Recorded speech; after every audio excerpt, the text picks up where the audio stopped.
మెదక్ జిల్లా వెల్దుర్తి మండలం బస్వాపూర్ గ్రామంలోని శ్రీ బ్రహ్మరాంబిక మల్లికార్జున స్వామి దేవాలయం వద్ద అయ్యప్ప మహా పడిపూజ కార్యక్రమాలు ఘనంగా సాగుతున్నాయి. 41 రోజుల పాటు అయ్యప్ప దీక్ష చేపట్టిన స్వాములు ప్రతిరోజు ఉదయం సాయంకాలం వేళల్లో చన్నీటి స్నానాలు చేసి స్వామివారికి ప్రత్యేక పూజలు అభిషేక కార్యక్రమాలు నిర్వహిస్తున్నారు. రాజేశ్వర్ గురుస్వామి ఆధ్వర్యంలో అయ్యప్ప మహా పడిపూజ కార్యక్రమం నిర్వహించారు. భక్తి గీతాలు భజన కీర్తనలతో మల్లికార్జున స్వామి దేవాలయం మారుమ్రోగింది. కలారి మల్లేష్ గురుస్వామి, రాజేశ్వర్ గురుస్వామి, లక్ష్మణ్ గురుస్వామి ఆధ్వర్యంలో కుమారస్వామి, వికాస్ రెడ్డి స్వామి, శ్రీకాంత్ స్వామి, భానుస్వామి, నరేష్ స్వామి, భానుప్రసాద్ స్వామి, సుధాకర్ స్వామి, రాజుస్వామి, మంజునాథ స్వామి, రవితేజ స్వామి, పరమేశ్ దాస్ స్వామి తదితరులు పాల్గొన్నారు.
పోచారం మున్సిపల్ పరిధిలో ఉన్న సంస్కృతి టౌన్షిప్ లో వెల్ఫేర్ అసోసియేషన్ ఎన్నికలు రసవత్తరంగా మారాయి. 22 డిసెంబర్ 2024 నాడు సంస్కృతి టౌన్షిప్ వెల్ఫేర్ అసోసియేషన్ ఎన్నికలు జరగగా అధ్యక్షునిగా పోటీ చేసిన అభ్యర్థి భరత్ పై మరో అభ్యర్థి హరిప్రసాద్ ఒక్క ఓటు తేడాతో గెలుపొందిన అభ్యర్థి ప్రకటన చెల్లదని, ఓట్ల లెక్కింపులలో అవకతవకలు జరిగాయని అభ్యర్థి భరత్ ఎలక్షన్ కమిషన్ కు ఫిర్యాదు చేశారు. అదేవిధంగా లిఖితపూర్వకంగా కూడా ఉన్నత అధికారులకు ఫిర్యాదు చేసినట్లు ఆయన తెలిపారు. దానికి సంబంధించిన ఓట్ల లెక్కింపు 29 డిసెంబర్ 2024న జరిగిన రీకౌంటింగ్ లో తోట భరత్ కు 352 ఓట్లు రాగా ఎదురు నిలబడ్డ అభ్యర్థి అయిన హరిప్రసాద్ కు 350 ఓట్లు వచ్చినట్లు ఎన్నికల ప్రతినిధులు వెల్లడించారు. 2 ఓట్ల తేడాతో గెలుపొందిన తోట భరత్ కు ధృవీకరణ పత్రాన్ని అందించి ప్రమాణ స్వీకారం చేయించడం జరిగింది. భారత్ తో పాటు అతని ప్యానెల్లో గెలిచిన అభ్యర్థులు కూడా ప్రమాణ స్వీకారం చేయడం జరిగింది. అనంతరం గెలుపొందిన వారికి సంస్కృతి టౌన్షిప్ హౌస్ ఓనర్స్ షాల్వా కప్పి సన్మానించారు. ఈ సందర్భంగా తోటా భరత్ మాట్లాడుతూ, ముందుగా నన్ను నా ప్యానెల్లో నిలబడ్డ వారిని గెలిపించిన హౌస్ ఓనర్స్ ఎవరైతే ఉన్నారో వారందరికీ ధన్యవాదాలు తెలియజేశారు. అదేవిధంగా నాకు ఇచ్చిన 2 సంవత్సరాలలో నిజాయితీగా ఉంటూ కాలనీలో జరుగుతున్న ఇల్లీగల్ యాక్టివిటీస్, అవాంఛనీయమైన విషయాలపై నేను యాక్షన్ తీసుకొని వాటిని నిర్మూలించడానికి ఎదురొడ్డి పోరాడానని, ఇది మన ఘన విజయానికి, నీతికి, నిజాయితీకి నిలువుటద్దమని ఆయన అన్నారు. అదేవిధంగా మాకు అపోజిట్ గా నిలబడ్డ ప్యానెల్ నుండి గెలుపొందిన అభ్యర్థులు సరిత, ప్రతిభ, ప్రగతి ఈ ముగ్గురు కూడా మా ప్యానెల్ వారిలాగానే అనుకొని చూసుకుంటామని, వారు కూడా మాతో కలిసికట్టుగా ఉండి పనిచేస్తారని ఆయన అన్నారు.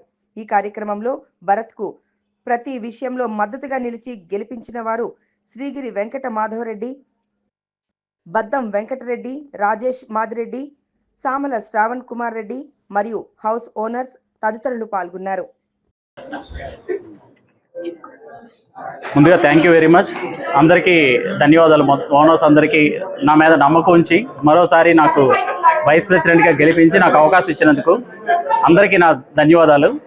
సో గత 2 సంవత్సరాల్లో ఏ విధంగా అయితే గేటెడ్ కోసం కానీ హౌసింగ్ బోర్డులో షాపింగ్ కాంప్లెక్స్ తీసుకురావడం గురించి కానీ మేము ప్రయత్నించామో అదే ప్రయత్నం కొనసాగిస్తూ ఈ 2 సంవత్సరాలు కూడా మా వంతు మేము మా ప్రయత్నం చేసి టౌన్షిప్ డెవలప్మెంట్ కోసం నిర్విరామం కృషి చేస్తామని చెప్పి ఈ పత్రికా ముఖంగా మీడియా ముఖంగా తెలియజేస్తున్నాం. అందరికీ ధన్యవాదాలు. Thank you. నమస్కారం అండి అందరికీ. ఓకేనా? నమస్కారం అందరికీ. ఇక్కడికి వచ్చిన ప్రతి ఓనర్కు, హానెస్టీని సపోర్ట్ చేసిన ప్రతి ఓనరు, శ్రేయోభిలాషులు, కంటెస్టెంట్స్, నా panel members, opposite panel members అందరికీ కూడా నా కృతజ్ఞతలు, ధన్యవాదాలు. ఈ రోజు నుంచి నేను మీలో ఒకనిగా మీకోసం మీతో ఉంటాను. ఈరోజు మా ఈసీ ఒక కొత్త నాంది పలకబోతుంది. మేమందరం నిజాయితీగా, నిష్టగా ఈ రోజు నుంచి పనిచేస్తాము. 2 సంవత్సరాలు మాకు అవకాశం ఇచ్చిన ప్రతి ఓనర్కు పేరు పేరున నా ధన్యవాదాలు. అలానే అపోజిట్ ప్యానెల్ నుంచి ఎన్నికైన ముగ్గురు, సరిత గారు కావచ్చు, ప్రతిభ గారు కావచ్చు అండ్ ప్రగతి గారు కావచ్చు, మా ప్యానెల్లో ఒక మెంబర్ అవుతారు. మా ప్యానెల్లో ఒక మెంబర్ లాగా మేము ట్రీట్ చేస్తాము. మా ఈసీగా మేము చూసుకుంటాము. వారి దానికి ఎలాంటి ఇబ్బంది ఉండదు. వారు మాతో కలిసికట్టుగా పనిచేస్తారు. సో నేను ప్రతి ఒక్కరికి పేరు పేరున ఓనర్స్కు ధన్యవాదాలు చెప్తున్నాను. అలానే మాకు అవకాశం ఇచ్చిన ఓనర్సు, మమ్మల్ని నమ్మిన ఓటేసిన ప్రతి ఓనర్కు మేము కృతజ్ఞతలు చెప్పుకుంటున్నాం. కానీ ఒకటి నేను మళ్ళీ చెప్పదలుచుకున్నాను. నేను ఫైట్ చేసిందే నిజాయితీ కోసం, నిష్ట కోసం. ఇక్కడ జరుగుతున్న ఇల్లీగల్ యాక్టివిటీసు, ఇక్కడ జరుగుతున్న కొన్ని అవాంఛనీయ యాక్టివిటీసు, వాటిని నేను ఎలా అయినా తగ్గియాలి లేకపోతే నిర్మూలించాలని దాని మీదనే నేను వచ్చాను. దాన్ని మాత్రం నేను కఠినంగా వ్యవహరిస్తాను. అందులో మాత్రం ఎలాంటి సందేహం లేదు. ఏమన్నా కానీ దాన్ని మాత్రం ఇల్లీగల్ యాక్టివిటీస్ మాత్రం ఇక్కడ జరగకుండా నేను ఎట్టి పరిస్థితుల్లో చూస్తాను. సో నాకు సహకరించిన నా కంటెస్టెంట్స్, మీడియా మిత్రులు ఇక్కడికి వచ్చినందుకు 2 సార్లు వాళ్ళకి పేరు పేరున నా థ్యాంక్ యూ. అండ్ మాకు సహకరించిన పోలీస్ మిత్రులకు, పోలీస్ వారికి అందరికీ నేను పేరు పేరున థ్యాంక్ యూ చెప్తున్నాను. అండ్ ఇది మన ఈసీ, మనది ఇది. So it is a owners విజయం. ఇది ఈరోజు మనం వచ్చాము. భరత్ అనే నేను మాత్రం ఈ రోజు నుంచి మీలో ఒకరిగా ఉంటాను. It is our victory.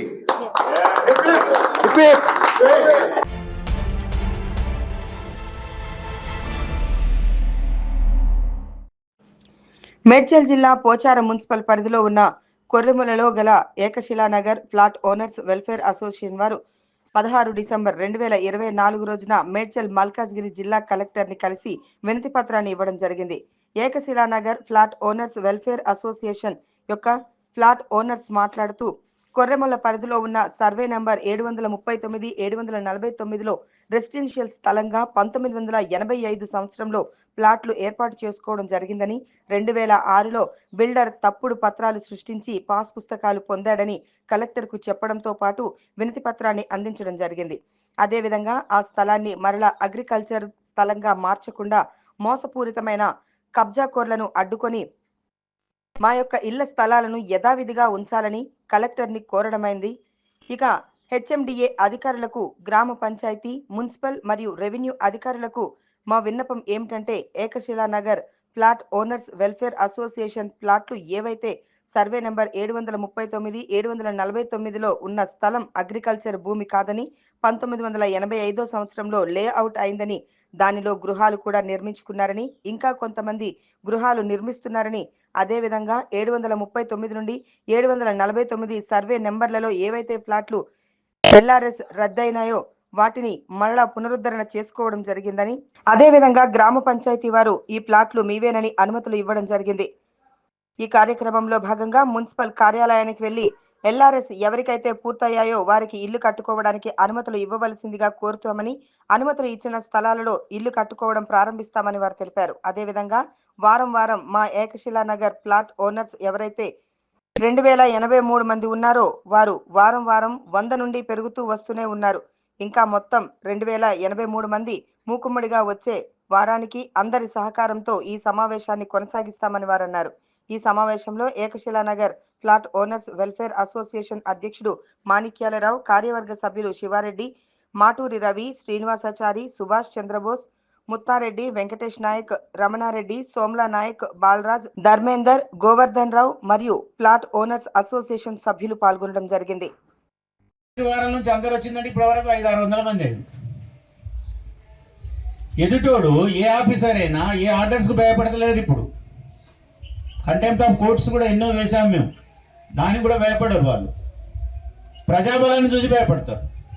500-600 మంది వస్తున్నారు, ఏదో గొడవ నేనేదో తిని చేసిందని అనుకుంటారని చెప్పేసి వాళ్ళు భయపడతారు. ఇప్పుడు అదే జరుగుతున్నది. పోలీస్ వాళ్ళ దగ్గరికి పోతే పోలీసు వాళ్ళు ఏమంటారు, లేదు సార్ మీరు కోర్టులో చూసుకోరు. అరే నా ఇంటికి వచ్చి వాడు కొడతానని వస్తే నేను కోర్టులో చూసుకోవడం సార్, సరే కంప్లైంట్ ఇవ్వండి అంటారు, ఎఫ్ఐఆర్ చేస్తామంటారు, చెయ్యరు. మీకు మనకు ఇప్పుడు జరిగే ఇప్పుడు మన తెలంగాణలో కానీ entire this is the problem is entire global level, not only India, not only Telangana. అది కాదుగా, అంటే బ్రైబ్ అనేది అట్లా చూస్తుంది, ఇండ్యూస్మెంట్ అనేది అంత పవర్ఫుల్గా నడుస్తుంది. అటువంటి క్రమంలో ఏం చేయాలండి, ఐకమత్యంగా పోరాడాలి. అంతే, ఐకమత్యమే బలం అనుకోవాలి. ఐకమత్యంగా పోరాడితే మన కన్స్ట్రక్షన్ చేసుకోవచ్చు. లేదు అటెంట్ ఉంటుంది, కోర్టు నుంచి ఆర్డర్ వచ్చింది కదా, ఒక్కడి పోరాడిన అంతే అవుతుంది, ఆర్డర్ చూపెడితే అయిపోద్ది అంటే ఈ రోజులలో ఆర్డర్లు చూపెడితే అయ్యే పనులు లేదు. రాను ఇంకా క్షీణించిపోతున్నది వ్యవస్థ. మనకు తెలియంది ఏం లేదు, చాలా క్షీణించిపోతుంది వ్యవస్థ. ఎంత మంచి ఆర్డర్ చేస్తే అంత మనల్నే వాడు దుష్మన్ లెక్క చూస్తాడు. అవునా, వేయండి సార్ మేము ఇంప్లిమెంట్ చేస్తాం కదా, స్పెసిఫిక్ డేట్ లేదు కదా, 45 days అన్నాను, ఇంకా మాకు టైం ఉన్నది కదా, వేరే ఉన్నది, మేము ఎక్స్ప్లెనేషన్ ఇచ్చుకున్నాం కోర్టులో. తీసుకొని వాళ్ళ ఆఫీసర్ దగ్గర పోతాడు, ఆఫీసర్ ఆల్రెడీ ఈయనకి ఇన్ఫ్లుయెన్స్ చెప్పుంటాడు, లేదు చేయకని చెప్పి. ఆ విషయం కోసం గత 8 నెలలుగా మిత్రుడు మన శ్రీనివాస్ తిరగడం జరిగింది. ఇట్లయితే కుదరదని చెప్పి రైట్ టు ఇన్ఫర్మేషన్ కింద కలెక్టర్ ముందు వేసిండు. దాన్ని పక్కకు పెడితే మన కలెక్టర్ దగ్గరికి వెళ్ళినప్పుడు మీ దగ్గర ఎన్నో అప్లికేషన్స్ ఉన్నాయి సార్, వస్తలేవు, మరి దాన్ని అన్నింటిని బట్టి మేము ఏం చేయాలో చెప్పండి అని చెప్పిన. చెప్తే ఆయన ఫోన్ చేస్తే అప్పుడు ఇప్పుడు ఆర్డర్ కాపీ ఇచ్చింది. ఆర్డర్ కాపీలో ఏమున్నది, entire area is converted in the year plots, 85 నుంచి ప్లాట్స్ ఉన్నాయి, అవి అగ్రికల్చర్ ల్యాండ్ లేదు. ఇంకొక ఆఫీసర్ అయితే చాలా సీరియస్గా రాసింది, చూడండి దయచేసి. మనకి ఎవరు దీనికి కన్సర్న్ పర్సన్, మెయిన్ అథారిటీ గ్రామ పంచాయతీ కదా. గ్రామ పంచాయతీ సెక్రటరీ గారు రిపోర్ట్ ఇచ్చింది, ఇప్పుడు చదువుతాడు బాబు.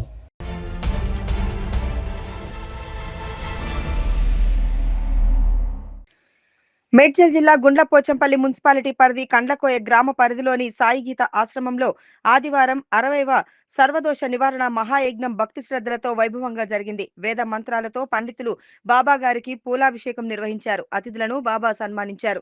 వివిధ ప్రాంతాల నుండి తరలివచ్చిన భక్తులకు సాయి కుమార్ బాబా తన దివ్య సందేశం అందించారు. ఈ సందర్భంగా సాయి కుమార్ బాబా మాట్లాడుతూ, కొబ్బరికాయను ప్రతి ఒక్కరూ కొడతారు, కానీ దాని విశిష్టత తెలిపేందుకు తాను సామూహిక కార్యక్రమాన్ని నిర్వహిస్తున్నట్లు తెలిపారు. ఆశ్రమంలో 540 వృక్షాల మధ్య టెంకాయలు కొట్టడంతో కల్పవృక్ష ఫలం అందుతుందని, మనిషిలో ఉన్న భారాలు మాయమై ఫలాలు సిద్ధిస్తాయని అన్నారు. ఈ యొక్క సర్వదోష నివారణ యజ్ఞం వచ్చే ఏడాది 60వ సంవత్సరంలోకి అడుగు పెడుతోందని, ప్రతి నెల పూజా కార్యక్రమాలు ఉంటాయని తెలిపారు. ఈ కార్యక్రమంలో హనుమాన్ పీఠ స్వామీజీ, MP Etela Rajender, MLA Mallareddy, Haryana governor Bandaru Dattatreya, మాజీ MPP Chinnangi Venkatesh, vice chairman Damannagari ప్రభాకర్లతో పాటు తదితరులు పాల్గొన్నారు. ప్రసాదించవా దేవా, చంద్రదేవ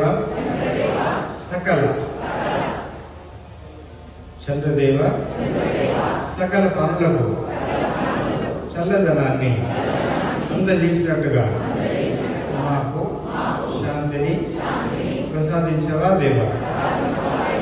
ధనలక్ష్మి మమ్ములను దరిద్ర బాధ నుంచి, అష్టలక్ష్మి దేవత ధనలక్ష్మి దరిద్ర బాధ నుంచి అధిష్టాన దేవతలారా, సప్త ఋషులారా, సర్వదేవతలారా కదిలిరండి, కనకరించండి.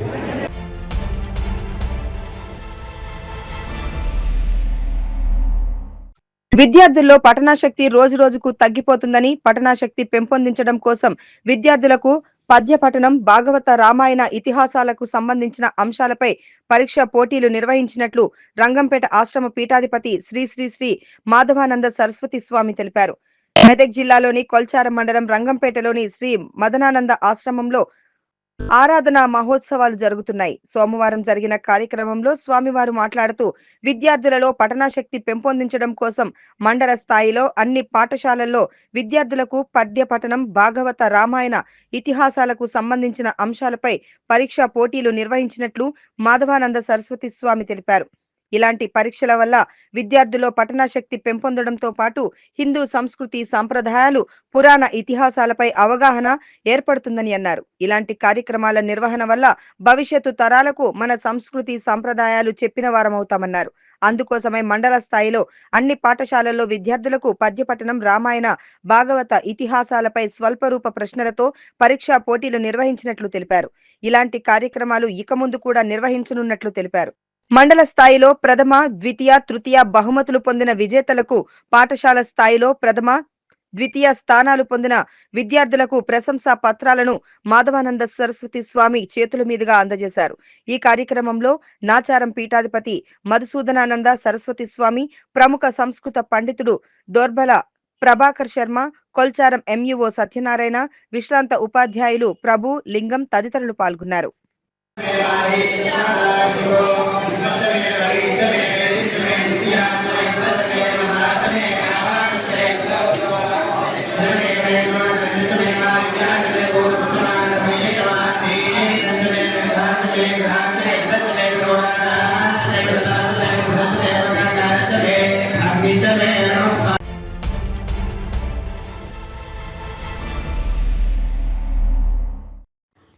సిద్దిపేటలో ప్రజావాణి కార్యక్రమం సోమవారం జిల్లా కలెక్టర్ కార్యాలయంలో జరిగింది. వచ్చిన ఫిర్యాదులను వెంటనే పరిష్కరించాలని జిల్లా కలెక్టర్ మను చౌదరి సంబంధిత అధికారులకు ఆదేశాలు జారీ చేశారు.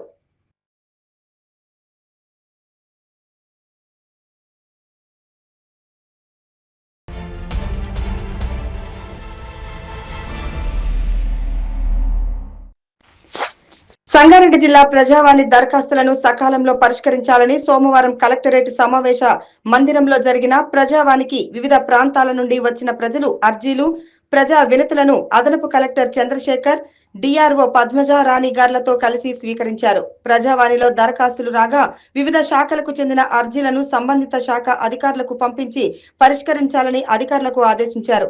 ఈ సందర్భంగా అదనపు కలెక్టర్ మాట్లాడుతూ జిల్లాలో వివిధ సమస్యల పరిష్కారం కోసం ప్రజావాణి కార్యక్రమంలో ప్రజలు చేసుకున్న దరఖాస్తులను సాధ్యమైనంత త్వరగా పరిశీలించి తమ పరిధిలో ఉంటే వెంటనే పరిష్కరించాలని, లేని పక్షంలో వారికి తగిన సూచనలు ఇవ్వాల్సిందిగా అధికారులకు సూచించారు. అనంతరం జిల్లా అధికారులను ఉద్దేశించి మాట్లాడుతూ గత ప్రజావాణిలో వచ్చిన దరఖాస్తుల ప్రోగ్రెస్ వివరాలు కూడా శాఖల వారీగా తెలియజేయవలసిందిగా కోరగా, ఇందిరమ్మ ఇళ్ల పథకం కింద అర్హులైన లబ్ధిదారులను గుర్తింపు కోసం జిల్లాలోని అన్ని గ్రామ పంచాయతీలు, మున్సిపల్ డివిజన్లు, వార్డులలో క్షేత్రస్థాయిలో చేపట్టే సర్వే ప్రక్రియను ప్రభుత్వ మార్గదర్శకాలను అనుసరిస్తూ పూర్తి పారదర్శకంగా ఈ నెల చివరి వరకు పూర్తి చేయాలని స్పెషల్ అధికారులకు ఆదేశించారు. ప్రజాపాలన కార్యక్రమం సందర్భంగా ఇందిరమ్మ ఇండ్ల కోసం దరఖాస్తు చేసుకున్న వారి ఇళ్లకు వెళ్లి వారి ఇచ్చిన అంశాలను పరిశీలించి మొబైల్ యాప్ లో వివరాలను పొందుపరచాలని, ఈ సందర్భంగా క్షేత్రస్థాయి సర్వే కోసం ఎంపిక చేసిన గ్రామ పంచాయతీల కార్యదర్శుల సర్వే సందర్భంగా దరఖాస్తుదారుల వివరాలను పక్కాగా సేకరిస్తూ వాస్తవ పరిస్థితులకు అనుగుణంగా యాప్ లో వివరాలను అప్లోడ్ చేయాలని సూచించారు.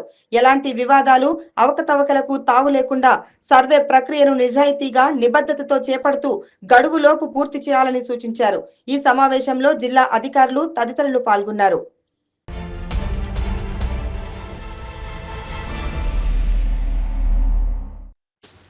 సిద్దిపేట జిల్లాలోని కొమరవెల్లి క్షేత్రంలో కొలువైన కోరమీసాల కొమరవెల్లి మల్లికార్జున స్వామి కళ్యాణం ఆదివారం సంప్రదాయబద్ధంగా అంగరంగ వైభవంగా జరిగింది. మార్గశిర మాసం చివరి ఆదివారాన్ని పురస్కరించుకొని ఆలయం తోటబావి ప్రాంగణంలో సర్వాంగ సుందరంగా ముస్తాబు చేసిన ప్రత్యేక మండపంలో మల్లన్న, మేడలాదేవి కేతమ్మలను వివాహమాడారు. ఆర్జేసీ రామకృష్ణారావు పర్యవేక్షణలో ఆలయ ఈవో బాలాజీ శర్మ, ప్రత్యేక అధికారి సుధాకర్ రెడ్డి ఆధ్వర్యంలో వీరశైవ ఆగమ పండితులు కళ్యాణాన్ని కన్నుల పండుగగా జరిపారు.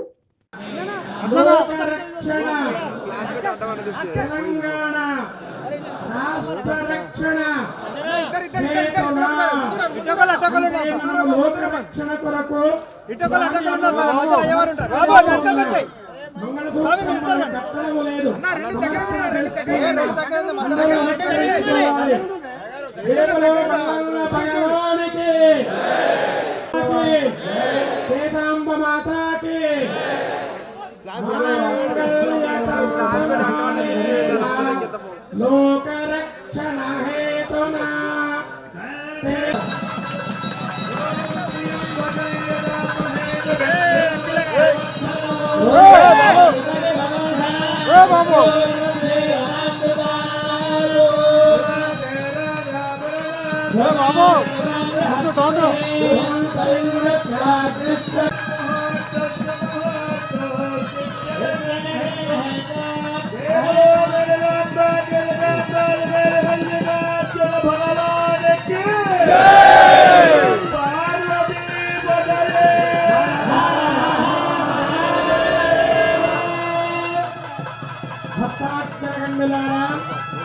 స్వామి అమ్మవారులకు మంగళసూత్ర ధారణ కార్యక్రమం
మద్యం సేవించి వాహనాలు నడపరాదని, మైనర్ పిల్లలకు వాహనాలు ఇస్తే వాహన యజమానులపై కేసు నమోదు చేయడం జరుగుతుందని చిన్నశంకరంపేట ఎస్ఐ నారాయణ గౌడ్ అన్నారు.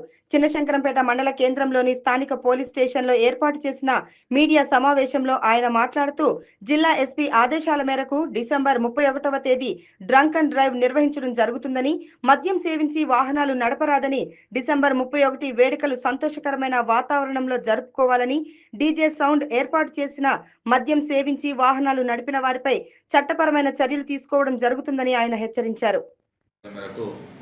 రేపు రాత్రి డిసెంబర్ 31 సందర్భంగా నిశ్చితంగా డ్రంక్ అండ్ డ్రైవ్ నిర్వహించబడను. ఎవరైనా మద్యాన్ని తాగి వాహనాలు నడపరాదు. మరియు అదేవిధంగా మైనర్లకు వాహనాలు ఇస్తే వారి బండి ఓనర్ పైన మరియు వారి మైనర్ తల్లిదండ్రుల పైన కేసులు నమోదు చేయబడను. కాబట్టి ప్రతి ఒక్కరూ డిసెంబర్ 31 వేడుకల్ని వారి వారి ఇళ్లలో నిర్వహించుకోగలరు. ఎవరు కూడా బయట డీజేలు పెట్టడం కానీ, బయట మద్యం సేవించడం కానీ చేయకూడదు. ఒకవేళ అలా చేస్తే వారిపై చట్ట చర్య తీసుకోబడను.